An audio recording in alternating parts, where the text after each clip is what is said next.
Hi అండి, అందరూ ఎలా ఉన్నారు? నేనైతే చాలా బాగున్నాను. ఈరోజైతే సంవత్సరం అంతా నిల్వ ఉండే కారం ఎలా తయారు చేయాలో ఈ వీడియోలో మీరు చూసేయండి.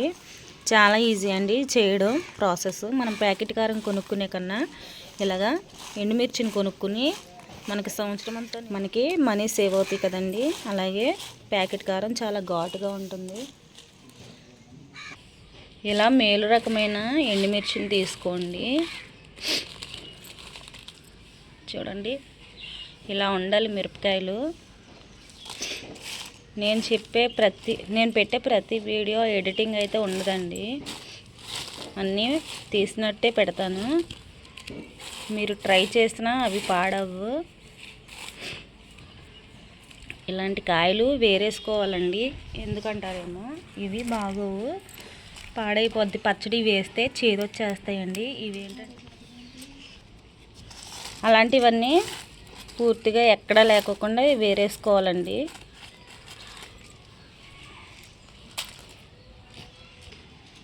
అలా పాడైపోయిన కాయలు తీసేసుకున్నాక ఇప్పుడు ఈ తొడుములు తీసేయాలండి. తొడుములు ఇలా తీస్తే ఏమవుతుందంటే గింజలు కింద పడిపోతాయండి. మనకి కారం వదగదు. మనం కింద 2 రోజులు ఆరబోసుకుంటాం కదండి. ఆరబోసుకున్నప్పుడు గింజలు ఎక్కువగా రాలిపోతాయి. ఎత్తినా కూడా అన్నీ రావు. చూడండి, చాలా కలర్ఫుల్గా ఉండాలి, మీకు అది తెలుస్తుంది. కారం కూడా మనకి ప్యాకెట్ కారం ఎలా ఉంటుందో అంతకన్నా బాగుంటుంది. మనం న్యాచురల్గా తయారు చేసుకుంటాం కాబట్టి కారం అయితే చాలా బాగుంటుంది. నేనైతే ఇక్కడ 5 కేజీలు మిరగాయలు తీసుకున్నానండి. ఈ 5 కేజీలు మిరగాయలకి ఎండుమిర్చి అండి, దేశవాళీ తీసుకున్నాను. తర్వాత నాటుకాయలు, దేశవాళీ నాటుకాయలు అండి ఇవి, దేశవాళీ కాయలు ఇవి. చూస్తారు కదా, చాలా బాగున్నాయి కదా.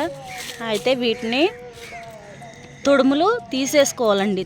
ఈ తొడుములు ఉంటే ఏమవుతుందంటే కారం తెల్లగా ఉంటుంది. ఈ తొడుములు తీసేసుకుంటే మనకి కారం బాగుంటుంది అన్నమాట. ఇలా కట్ చేసేసుకోవాలి. ఈ కండ భాగం కూడా తీసేస్తే గింజలు ఊడిపోతాయండి, అందుకే ఇలా కట్ చేసుకోవాలి. ఇప్పుడు ఇది తొడుము పూర్తిగా తీసేస్తామండి. ఇది తీసేయడం వల్ల ఏమవుతుందంటే ఈ గింజలు మనం ఆరపోసుకుంటాం, 2-3 రోజులు ఎండలో వేసుకుంటే గింజలు ఊడిపోతాయి. అందుకని ఇలా కట్ చేసుకుంటే గింజలు ఊడకుండా అలా ఉంటాయి అన్నమాట. అలా కట్ చేసుకుని ఎండలో ఆరపెట్టుకోవాలండి ఎండుమిర్చి.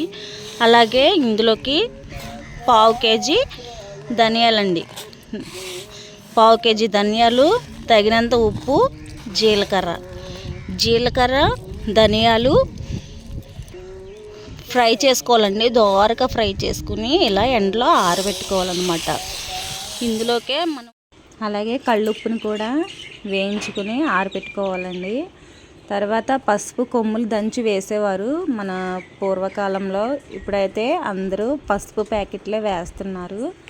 అలాగే నేను కూడా పసుపు ప్యాకెటే లాస్ట్లో కారం కలిపేటప్పుడు వేస్తానండి. ఎండుమిర్చిని తొడుములు తీసుకుని 2 రోజులు ఎండలో ఎండబెట్టుకోవాలండి బాగా. అవి ఎండాక 3వ రోజున ఆడిచ్చేసుకోవాలి. మనం కారం ఆడిచ్చేటప్పుడే ఈ సరుకుల్ని వేయించుకోవాలండి, అప్పుడే మనకి కారం బాగుంటుంది. అలాగే ధనియాలు కూడా ఎక్కువ వేసుకోవడం అవసరం లేదండి. ధనియాలు ఎక్కువ వేసుకున్నా కారం తెల్లగా ఉంటుంది, అందుకని ధనియాలు ఎక్కువ వేసుకోవడం అవసరం లేదు. 1/2 కేజీ సరిపోతాయి. చాలామంది కారంలో మసాలాలు వేసుకుంటారు, అవి కూడా అవసరం లేదు. ఇలా ఆడించుకోండి, బాగుంటుంది. పచ్చడికండి, పచ్చడి కాయలు ఇవి. కారం కన్నా పచ్చడి కాయలు ఇంకా బాగుండాలండి. మనం ఊరగాయకి తీసుకునే కాయలు మేలు రకంగా ఉండాలండి, చాలా క్వాలిటీగా ఉండాలన్నమాట మిరపకాయలు. ఇక చూస్తారా ఎండుమిర్చి ఎంత క్వాలిటీగా ఉన్నాయో. ఇలా క్వాలిటీగా తీసుకుంటే మనకి పచ్చడి సంవత్సరం అంతా పాడవకుండా నిల్వ ఉంటుందండి.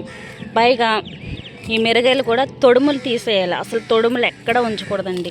తొడుములు బాగా తీసేసి ఎక్కడ లేకుండా తొడుములు నీట్గా తీసేసుకుని ఇవి కూడా 2 డేస్ ఎండలో ఆరబెట్టుకోవాలి. ఎందుకంటే ఇప్పుడు ఇది నొక్కి మీకు చూపిస్తాను. ఇది ఈరోజే ఆరబెట్టాను అన్నమాట పచ్చడి మిరపకాయలు. మీరు చూసినట్టయితే ఇవి చాలా మెత్తగా ఉన్నాయి. అదే ఆరని మిరగాయలు అనుకోండి, ఇలా ఇరవగానే ఇరిగిపోతాయి అన్నమాట. ఇవి ఆరలేదు కాబట్టి, ఇంకా డ్రై అవ్వలేదు కాబట్టి ఇవి ఇలా ఉన్నాయి అన్నమాట మెత్తగా. ఈ రేపొద్దుడికి బాగా ఆరిపోతాయండి. ఇవి కూడా మనం పచ్చడి కారం ఆడిచ్చేసుకుందాము. అలాగే ఇవి బాగా డ్రై అయిపోయినాయి కదండి, వీటిని మనం మిల్లుకి ఇచ్చేసి మెత్తగా మరపట్టిచ్చేసుకుందామండి.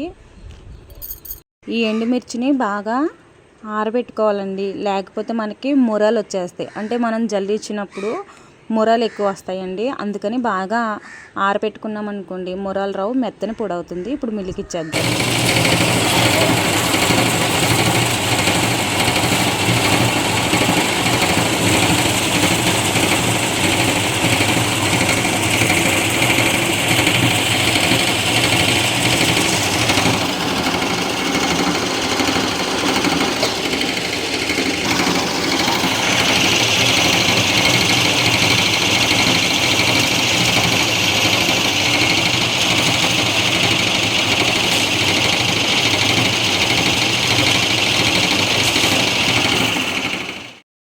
చూసారండి, కారం అయితే చాలా కలర్ఫుల్గా కనపడుతుంది కదా. మనం మేలు రకమైన కాయలు తీసుకుంటే కారం అయితే ఎలా ఉంటుందండి. నేను చూపించిన విధంగా మీరు కారం ఆడించుకోండి, చాలా బాగుంటుంది. అలాగే ఈ కారం ఎలా ఆరిపోయాలి, ఇందులో ఏమేమి కలపాలనేది నెక్స్ట్ వీడియోలో చూడండి. వీడియో నచ్చితే ప్లీజ్ సబ్స్క్రైబ్.